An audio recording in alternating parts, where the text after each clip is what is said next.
Bismillahirrahmanirrahim. Assalamualaikum warahmatullahi wabarakatuh. Bertemu lagi kita dalam video yang ketiga. Dan video yang ketiga kita akan bincangkan tentang aruhan elektromagnet. Okey, kalau sebelum ni kita bincangkan tentang arus elektrik menghasilkan medan magnet, tapi kali ini kita akan bincangkan tentang satu proses menghasilkan arus elektrik pula dengan mengubah medan magnet. Okay, arus elektrik yang terhasil disebut sebagai arus aruhan.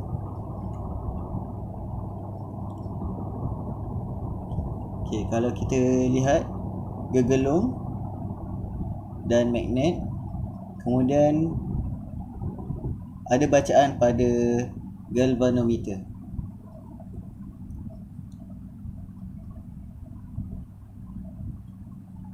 Dan pesongan jarum galvanometer menunjukkan adanya arus yang mengalir dalam gegelung. Jika konduktor digerakkan dalam medan magnet, arus elektrik akan terhasil dalam konduktor. Okey, ini adalah konduktor dawai. Kemudian jika digerakkan ke atas dan ke bawah, arus elektrik akan terhasil dalam konduktor tersebut.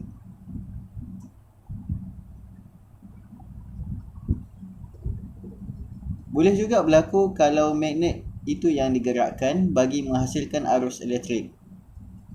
Dawai ataupun konduktor, pegun, kemudian magnet digerakkan, juga akan menghasilkan arus elektrik yang disebut sebagai arus aruhan.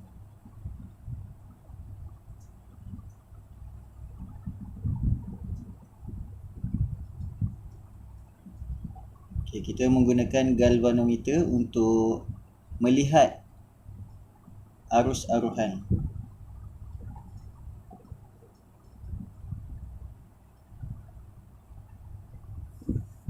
Okey, bagaimana arus aruhan ini boleh terjana?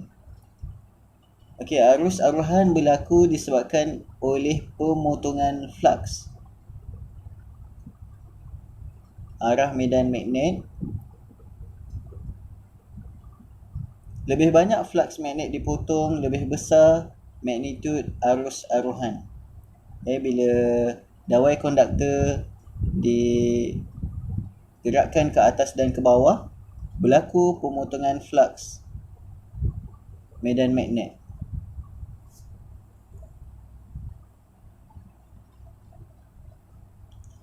Dan sekiranya magnet dan juga konduktor, pegun, maksudnya tidak digerakkan ke atas dan ke bawah, tiada bacaan pada galvanometer. Okey, bacaan galvanometer kosong. Kalau di tengah ni kosong, kalau ke kanan maksudnya ada bacaan, kalau ke kiri maksudnya ada bacaan.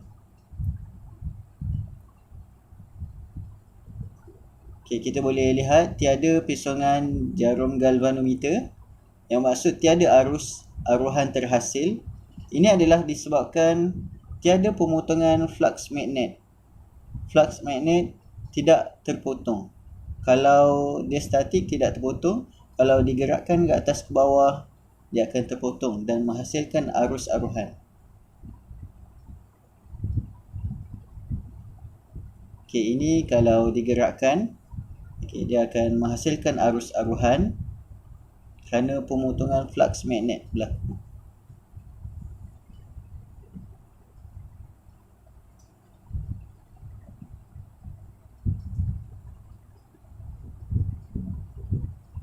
Okey, nanti kita akan lihat bagaimana bacaan galvanometer ini boleh ke kanan dan ke kiri.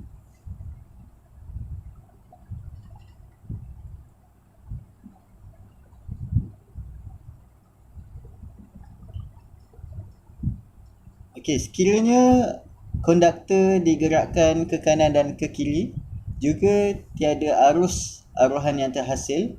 Sebab apa? Sebab tidak ada pemotongan flux.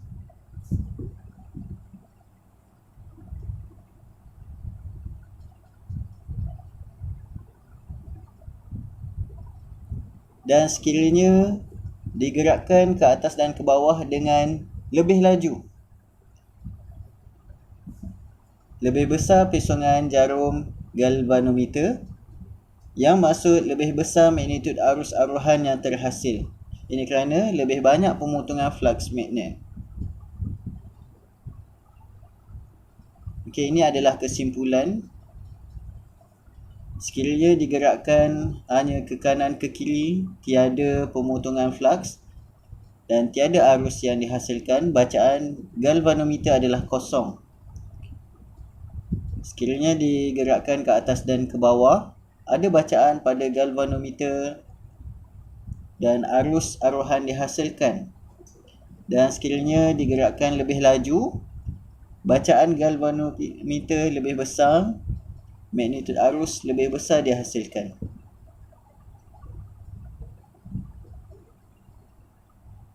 Okey, hukum Faraday mengatakan magnitud DGE teraruh berkadar terus dengan kadar perubahan flux magnet.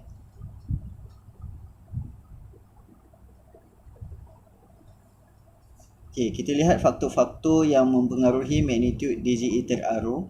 Yang pertama, kekuatan medan magnet. Maksudnya, arus teraruh bertambah apabila kekuatan magnet bertambah. Kekuatan magnet di sini lebih besar. Bacaan magnitud arus juga besar. Yang kedua adalah hal laju relatif. Semakin laju pergerakan konduktor atau pergerakan magnet, semakin besar kadar pemotongan flux magnet. Dan semakin besar magnitud arus yang teraruh. Yang ketiga adalah bilangan lilitan gegelung solenoid. Lebih besar bilangan lilitan gegelung, lebih besar pemotongan flux magnet. Okay, ini gegelung dia lebih banyak, yang ni sedikit, dan magnitud arus yang terhasil adalah besar.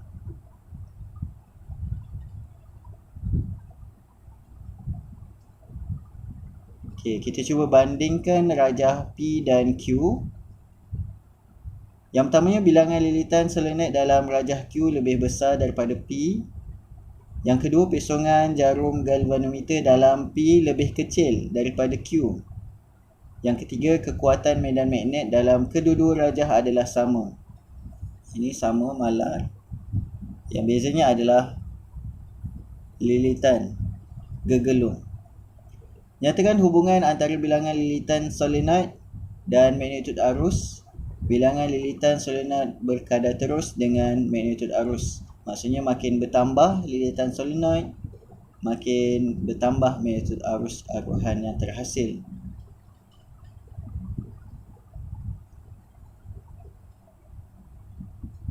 Okey, ini adalah latihan. Kamu boleh lihat sendiri.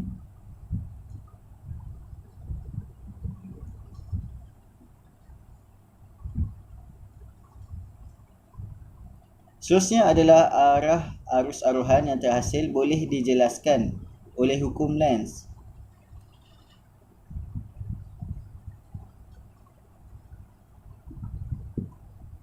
Okey, hukum Lenz mengatakan bahawa arah arus teraruh adalah sentiasa bertentangan dengan arah perubahan yang menghasilkannya. Okey, sekiranya magnet dimasukkan dalam gegelung, kutub selatan automatik akan wujud di bahagian sini, dan di bahagian sini adalah kutub utara.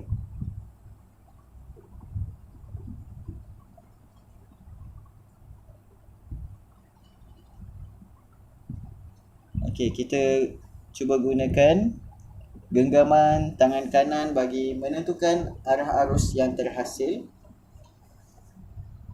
Okey, hukum Lenz mengatakan bertentangan. Jadi kalau sini selatan, kutub selatan, yang ini akan menjadi kutub selatan. Okey, genggaman tangan kanan. Jadi galvanometer akan condong ke kiri.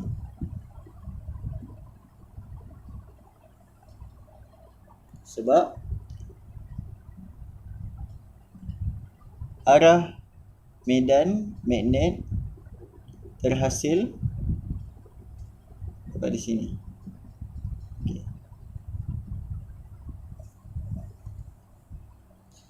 Okey, jika magnet dikeluarkan, automatik kutub utara wujud bagi menentang kutub magnet. Bila dikeluarkan, akan menjadi kutub utara, dia akan menarik dan di sini akan menjadi kutub selatan. Gunakan genggaman tangan kanan, kutub utara. Ibu jari kita adalah kutub utara. Ingat balik dalam video yang pertama. Okey. Jadi galvanometer akan condong ke kanan. Sebab arah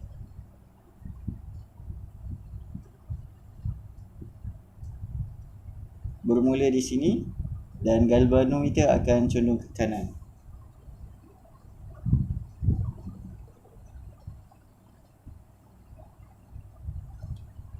Okey, latihan. Cuba tentukan arah pesongan jarum galvanometer. Okey, ini adalah kutub utara, ini adalah kutub selatan. Bila dikeluarkan, kita ingat hukum Lenz, dia akan bertentangan. Okey, dia akan menjadi kutub selatan. Dia akan cuba menarik magnet tadi. Dan bila kutub selatan, kita gunakan genggaman tangan kanan, selatan utara. Ibu jari kita adalah utara.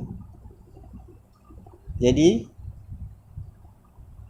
arah medan magnet akan terhasil daripada kiri ke kanan. Jadi galvanometer akan condong ke kiri.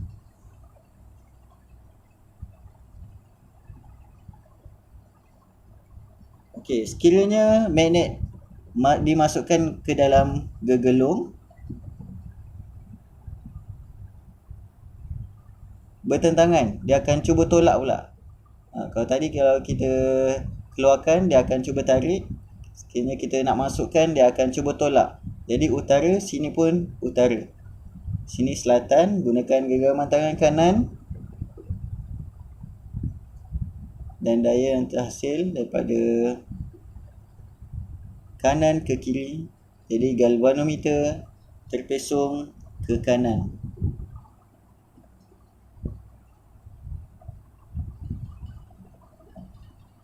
Okey, ini latihan-latihan yang boleh kamu cuba buat.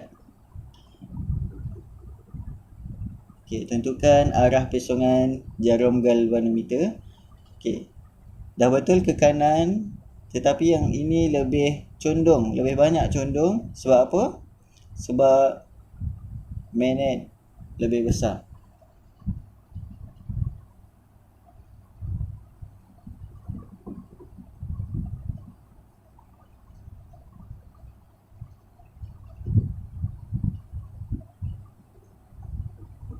Okey. Seterusnya kita cuba latihan yang ini. Tentukan kutub magnet.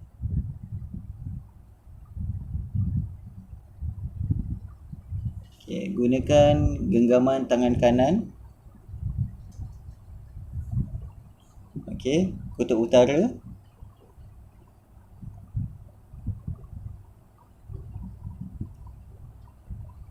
Kutub selatan kat sini adalah kutub selatan.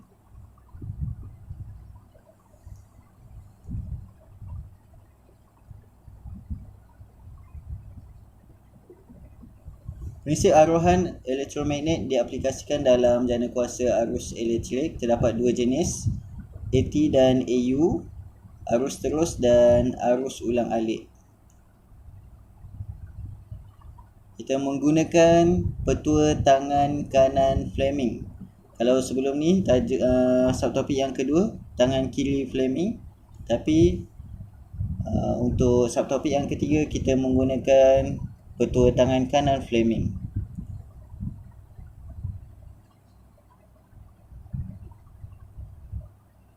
Okey, sama juga. Ini ibu jari menunjukkan arah gerakan. Yang ini arah medan magnet utara ke selatan, arah arus daripada positif ke negatif.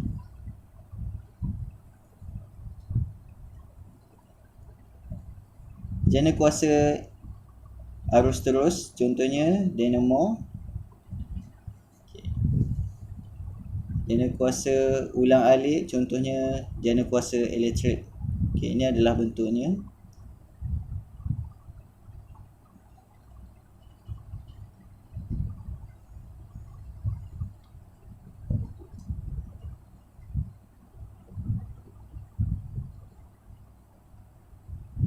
Skillnya berada di atas.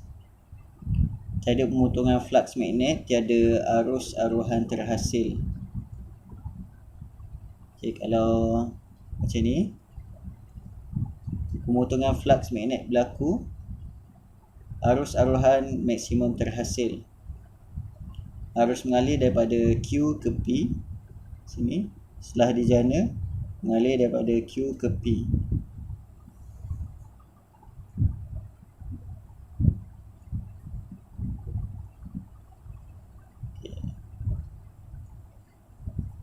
Jadilah bacaan yang begini.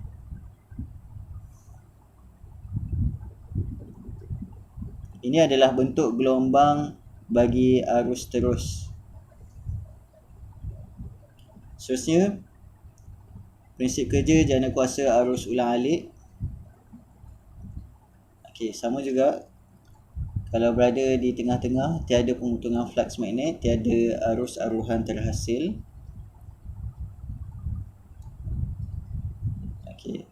Pemotongan flux magnet maksimum, arus aruhan maksimum terhasil, mengalir daripada P ke Q.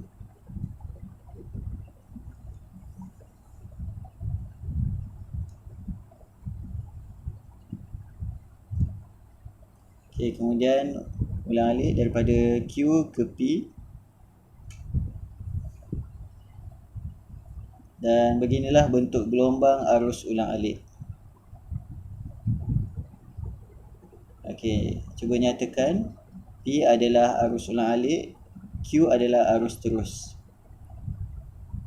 Cuba lukiskan arus yang mengalir dalam jana kuasa P dan Q. Bentuk gelombang pada skrin OSK.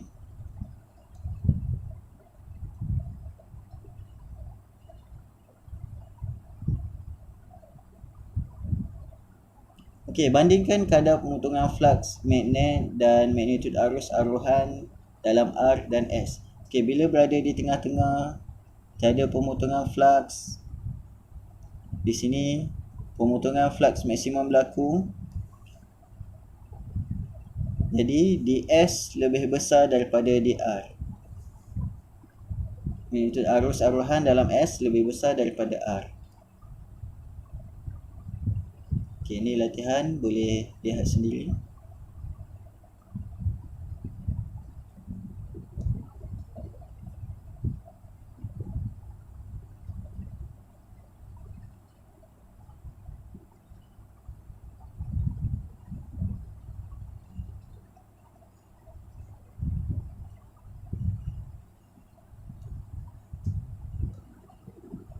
Sekian, itu saja untuk video yang ketiga ini. Terima kasih kerana sudi mendengar.